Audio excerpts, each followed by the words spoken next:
Hey, everybody. Welcome back to the next episode of How to Get Away with Staffing. My name is Colin LeBeau, president at FoxHire. We're an employer of record platform here in the US. And I've got our director of HR, Jessica Arby, with us. Hey, Jess. Hey, Colin. How are you? Thanks for having. Good. How are you? I'm good. I'm good. Great. Um, Excited to talk about workers' comp. It's an underrated aspect of the staffing and contingent workforce industry. Um, and I know you've got a lot of experience in that market, so would love to hear sort of where did you get your workers' comp expertise from?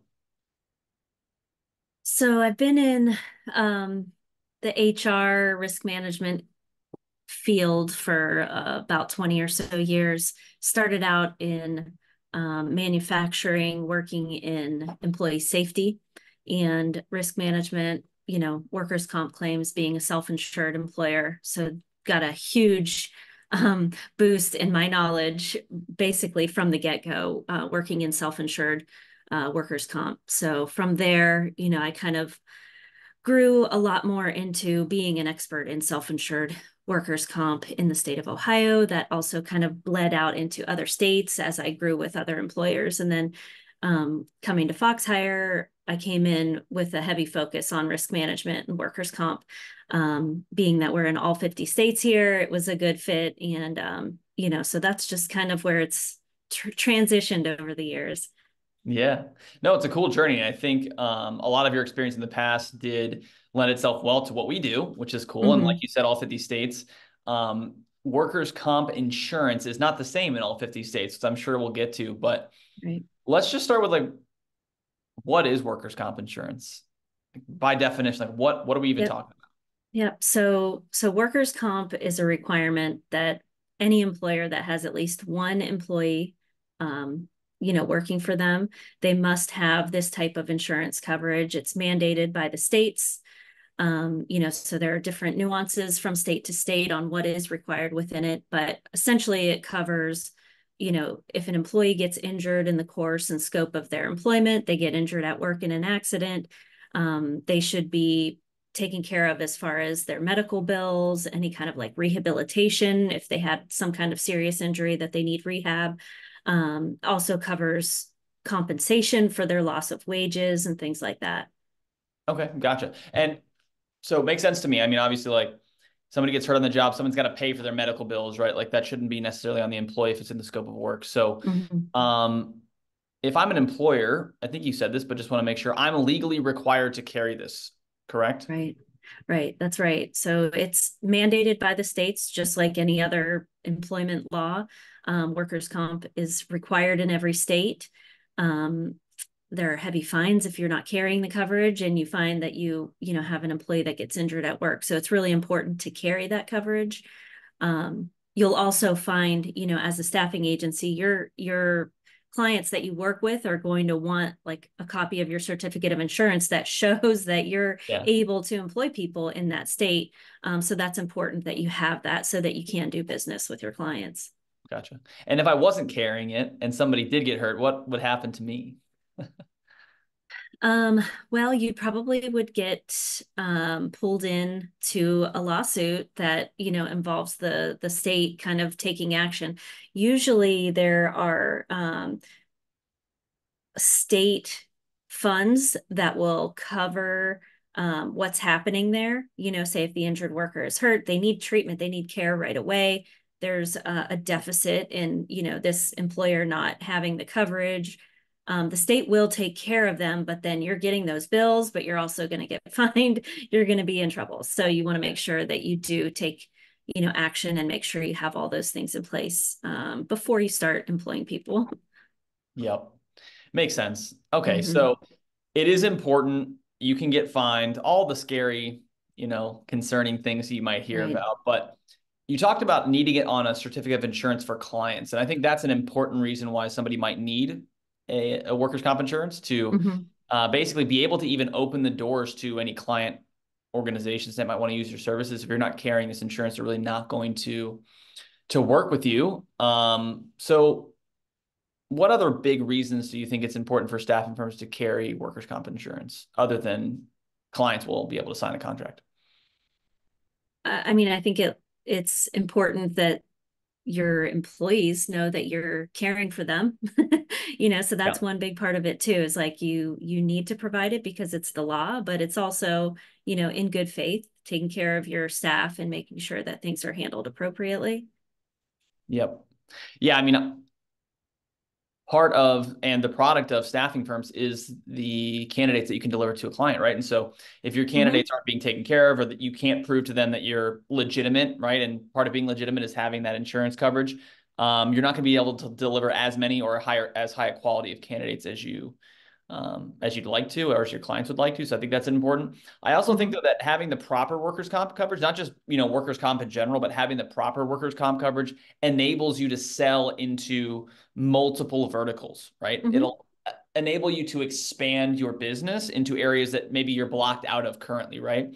Right. As an example, it's tougher to get workers' comp coverage in healthcare than it is in office-based work. And maybe you're a firm that sees an opportunity in healthcare or education or some other highly regulated industry, or just a space that you don't have the coverage for right now. Yeah. Getting that coverage either through your current carrier or maybe through a partner or an employer of record, some other method, enables you to sell more, which I think is important for people to think about. Mm-hmm. A lot of the different things you have to do to build a staffing firm opens up doors for you. And workers' comp is just another one of those areas. Mm-hmm. Yeah. And I sort of mentioned some of the ways people get workers' comp coverage, but I know the states are different and stuff like that. So what are some of the methods people go about getting the coverage they need?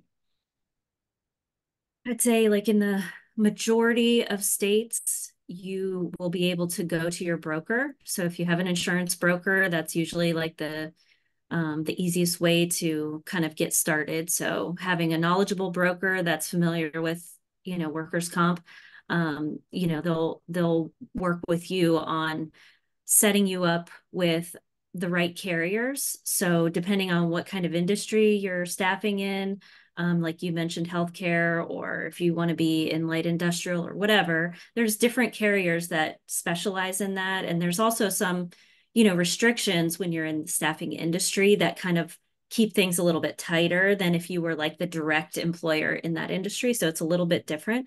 But basically, what you'll do, you'll get with your broker, they'll collect information from you. So you'll start like the application process, reporting your expected payroll, how many workers you plan to place in this over the next year, that sort of thing. And then with that information, they'll take that to those different carriers that might be a good fit for you. And then they'll come back with quotes and you can pick. So that's like the private insurance Right. category, where there are some states too that it's actually only provided by the state. So you have to go through the state government, whether it's in Ohio, it's called the Bureau of Workers' Compensation. Other states call it a little bit, different terminology. But yeah, so it may be something where you have to go direct through that state, get everything lined up that way, and file the same similar kind of applications and things like that. Yeah. And so Ohio is one of those states that it's only run through the state. And I believe those are called monopolistic states. That might be Right. the term you hear. What other states are monopolistic as well? The other ones that are monopolistic are North Dakota, Washington is one, and Wyoming is the other one. Gotcha. Yeah, so those states that are monopolistic, they're all kind of like their own different animal. They all have, totally different um, protocols for how you report to them and things like that. So it's important, if you are going to operate in those states, that you're familiar with what the rules are, like when you're with a private carrier on your workers' comp, you might be doing, say, annual reporting and annual audits, or monthly reporting, or, something like that. But like, say, in Ohio, you have bi-monthly payments of your premiums and then an annual premium audit, so based on that information of reporting your payroll and truing up to show them, here's the workers that we had this year. And then they'll, figure out if you owe any more, if they owe you back. But the same Yes. with like Washington, it's quarterly. The other two states, they're annual too. So it's just different everywhere. You just need to make sure you know what you're getting into when you're,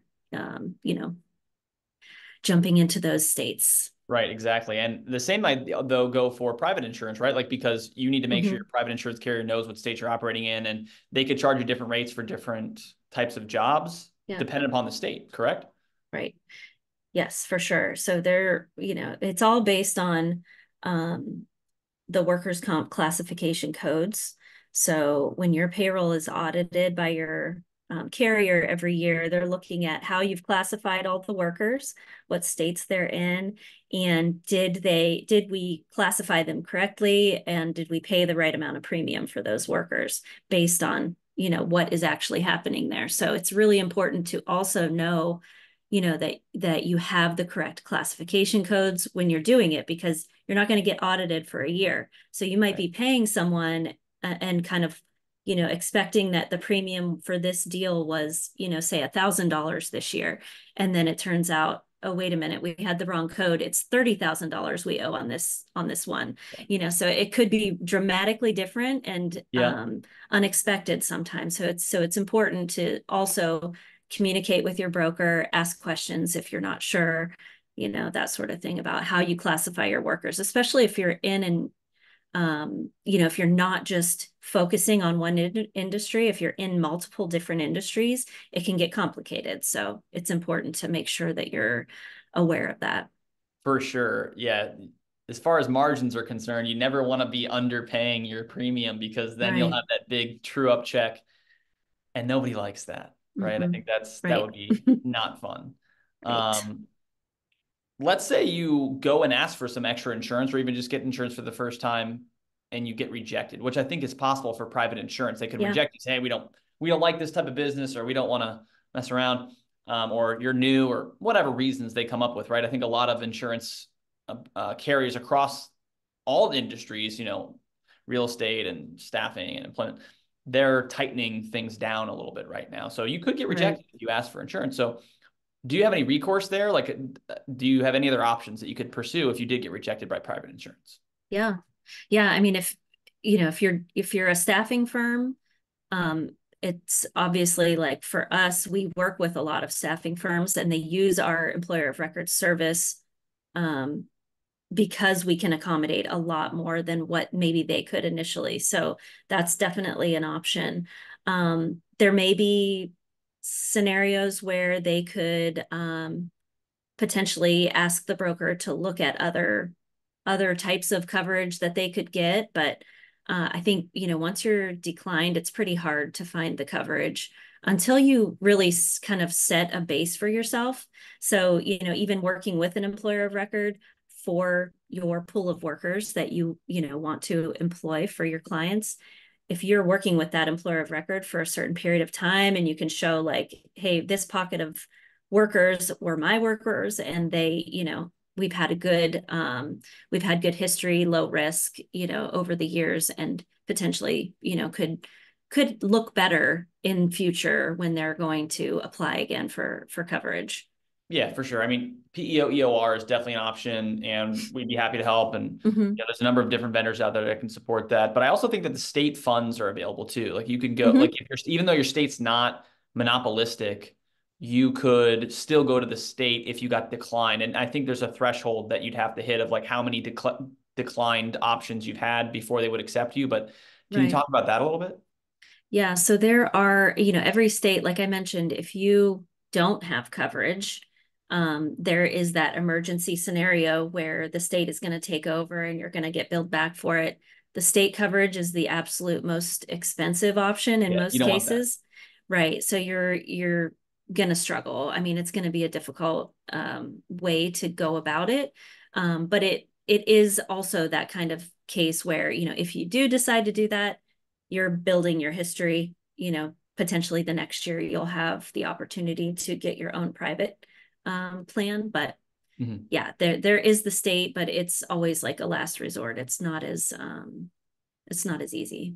Yeah, no doubt. Yeah, the state is definitely the last resort. You'd have to do that if you couldn't get set up with Mm-hmm. third party or with your private insurance. But all those things are important to bring up for staffing agencies, because that's factored into the bill rate, right? And the term Mm-hmm. people will lump workers' comp into is the burden, the Mm-hmm. employer burden. So when you think about the employer burden, you're thinking about taxes, insurance, which would include workers' comp, there's other insurances you probably want to carry that would go along with that, maybe health benefits, E&O, things of that nature, general liability, professional liability, stuff like that, especially if you're working in like healthcare or higher regulated industries. But in general, that's dependent upon how expensive workers' comp is, that's really impacting your pricing. And so you want to have the Right. lowest cost workers' comp coverage possible so that you can maximize profits and also deliver, the lowest possible price to your clients and be competitive. So Mm-hmm. super, super important for staffing firms. And most staffing firms are acutely aware of that, and they're thinking about workers' comp as it relates to pricing and all those types of things. And a lot of those pricing numbers are aligned to the codes. And so Mm-hmm. there's different codes for different states. The most common code we hear is 8810, which is like an Mm-hmm. office worker, but Right. those are different codes in some states. And I think knowing that is important so you don't misclassify people and have the difference between how much you paid and how much you should have paid. So I think there's a Mm-hmm. couple states that have a little bit funky codes. I want to say Mm-hmm. Pennsylvania, but maybe some other Yeah. ones. Yeah. They Pennsylvania, like you said, Delaware, they share the same oddball codes, but the majority of states use the NCCI classification, which is the National Council on Compensation Insurance. And so they kind of like set the stage for, the risk and the rates and statistics and stuff like that, that kind of basically takes all of the workers' comp information that's happening year over year and determining based on all the stats what those rates should be for each of those codes. So there are thousands of codes, 4-digit codes, and they go with, every industry that you can imagine. And then each state, like you said, they have their special nuances too. So there's like the majority of them, they follow the same similar codes. And then there's another like pocket of states that uses some of the codes in NCCI, and then they also have some of their own state specifics. So California is one of them, where they, New York is another, Florida has some of their state specific, but they also use some of the same and similar other codes that we're used to seeing. But Pennsylvania, Delaware, they have 100% different codes altogether. Washington is another state that has their own other different codes separate. So yeah, it's a little bit all over the place, and you want to make sure that you're classing them right whenever you are, putting them in your system so that when you report it back to your carriers, like in your audit, here's the information, and you want to make sure that you get it right. Yeah. Yeah, it can be confusing. I mean, all this stuff can be Yeah. confusing. It'd be very time consuming. And for small staffing firms, it's important to have this thing locked down and systematized before you go ahead and start trying to do some business, because it can be a time suck, a big time suck, and can take you back from doing what you want to do, which is finding great people for clients, right? Setting up interviews, Yeah. all of those types of things, because that's what makes you money. Workers' comp only takes your money away. Right. So, third-party options are really, really valuable, especially with smaller firms that this might be confusing or just something they're not comfortable with managing themselves. So definitely a big value prop there. But let's say you got a claim against your workers' comp coverage. What happens? Can you fight it? Like, do you just have to pay a bunch of money? Like, what happens with claims? Yeah. Well, every employer should also have a third-party administrator that you work with. So it's kind of like that buffer between you and the carrier, and they really are specialists in managing the claim. So like there would be an adjuster assigned that works for the third party administrator. So you're, in heavy communication with your adjuster so that you know exactly what's going on with the claim. When you first take an accident report from an injured worker, the employer, the staffing agency, the EOR, should fully investigate any accident that comes in. Just get all the questions answered, the who, what, where, when, why, everything. Because there are chances that you may want to deny the claim. You don't necessarily have the authority to deny the claim, but you can give your reasoning behind why you feel it should be denied. You'd want to give that as early as possible to your carrier and third-party administrator. So, collecting as much information, witness statements, things like that, right when the incident happens, so that you can, kind of state your case very early on if you feel that it's something that should not be allowed. But stay in touch with your third party administrator. Like, they're usually very knowledgeable. They'll listen to, your questions, or, whatever input that you have, and they'll give you feedback and let you know, like, hey, I think this is one that should be denied, and we support it. We'll go for it. Or, they'll work with you to try to minimize the cost in the claim too. So they will give you ideas and some feedback on like how to work with early return to work program and things like that, and how to kind of talk to your clients on, how to try to facilitate that, because that's definitely a cost cutting measure when you do have a claim, to try to get the injured worker back to work as soon as you can. It's difficult though in the staffing space, because we don't have that work site. Yeah, exactly. You don't control the work site, so it's hard to get them back to work. Why is getting them back to work important? Like, what about that can help reduce the cost of the claim? So like I mentioned in the beginning, one of the main parts of the what's covered by workers' comp is the fact that lost wages are covered in the claim. So if there's any opportunity, if the injured worker has some light duty restrictions, if there's any opportunity for you to make an accommodation for them, it's best practice to do so, so that you can minimize the amount of loss that you have, with the loss of wages. So you're not paying that lost wage. There are ways that you can, you might not always be able to work directly with the client, but there are some other avenues that you can go to. Like if it's like a nonprofit outside service, say like Goodwill, or, things like that, where you can maybe have a relationship with them where you can assign your injured worker temporarily. That's a possibility, but most of the time, the easiest thing is if the client will work with you and let that worker return to work. Yeah. Well, hopefully you have a good relationship with your clients, because it is important throughout that whole process. It seems like you have to rely on other people, right? Third-party administrator. If you use an EOR, your EOR, your client, there's a lot of people involved trying to fix this situation. So knowing the playbook and what to do is really important, or, partnering with those good third parties will, help enable that too. So there's a lot there. That was just a super quick crash course in all things workers' comp for staffing. We hope you found it valuable. And if so, definitely subscribe and find us next time on the next episode. Otherwise, have a great day. Thanks, everybody. Thanks.